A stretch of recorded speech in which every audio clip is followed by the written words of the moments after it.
كارثة إذا وصلت الزوجة عندك جثة في منزلك، وجثة تتنفس، هي تأكل وتذهب للطعام وتعد الطعام إليك، هي تجلس بجوارك، هي تربي أبنائك، هي تستمع إليك وربما تناقشك، لكن جثة في مشاعرها، لا تكن لك أي مودة.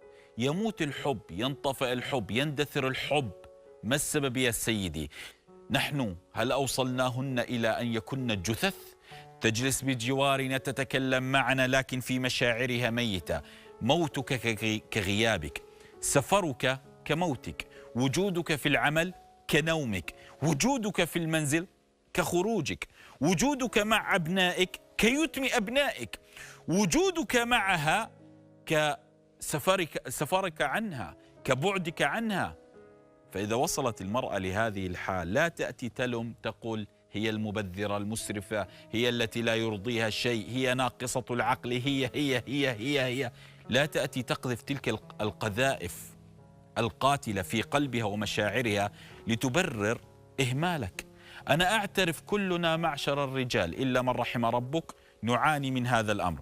في الخطوبة ما أجملنا وما أحلانا، نطرق الأبواب وكل يوم زهرة وعطر وريحان، وكل يوم الهدايا تنبعث، وكل يوم تلك المكالمات الجميلة التي تستمر لساعات، والرسائل التي لو قرأها نزار قباني لا أعلن اعتزاله من الشعر لأن فقناه شعرا ومدحا ومشاعر.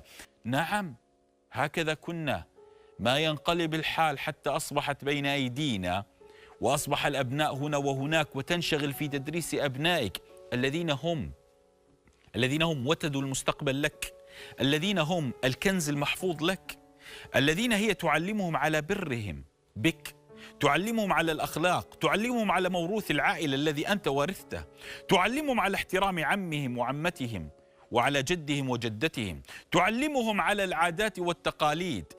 كل هذا الذي هي تسعى له، ثم نأتي نلقي القذائف: أنت المهملة، وأنت الكذا، وأنت أنا لا، ونبحث عن حب جديد، نتنقل هنا وهناك ونهدد: نحن سنتزوج وسآتي بزوجة ونهدد ولا نبالي بالمشاعر. لا أعني الجميع ولا أعني الكل، أعني البعض. سيدي، لماذا لا نؤمن أن المشاعر هي الدافع الأقوى للتضحية؟ هي إن أحبتك ستقاوم كل شيء لأجلك، وأنت إن أحببتها ستهمل كل شيء لأجلها. سيدي، هي لا تريد منك أن تبقى 24 ساعة أمام عينها وأن تكتحل بجمالك، ولا تريد منك أن تجلس في المنزل وتترك أعمالك ومسؤولية. هي تعلم أنك مربوط بعائلات، أنت مربوط بصلة أرحامك مع أختك وعمتك وخالتك وأمك، لكن هي لا تطالب منك أن تبقى عبارة عن صورة معلقة بالجدار لتقف أمامها كل يوم وتقول لها صباح الخير. لماذا مشاعرنا تستيقظ مع الفقد؟ كم أنا أتساءل في نفسي وأقول في نفسي: لماذا مشاعرنا والنعم لا نشعر بها إلا إذا فقدناها؟ لماذا لا نشعر بالنعمة وهي بين أيدينا؟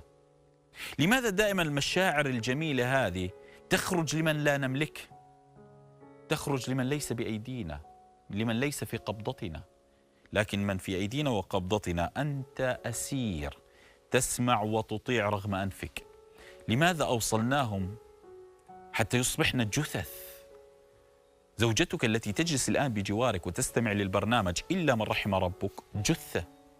هي تحبك، هي لن تصل للكراهية، لن تصل للانتقام، لن تصل لك للازدراء، لكن هي تريد ذلك الحب. سيدي، اسمعها من أخيك. لا تجعل الزوجة تفضل موت مع الحب أفضل من الحياة مع الإهمال. هل تعلم إذا وصلت زوجتك لهذه المرحلة: أموت وحبك باق أفضل لي من أن أحيا وأنا في خانة إهمالك؟ هل تعلم ما معنى هذا الكلام؟ فيا سيدي، لنقف وقفة صريحة نحن معشر الرجال. نحن نتكلم عن مشاعر يتفق عليها الدين والمرأة والرجل والإنسانية.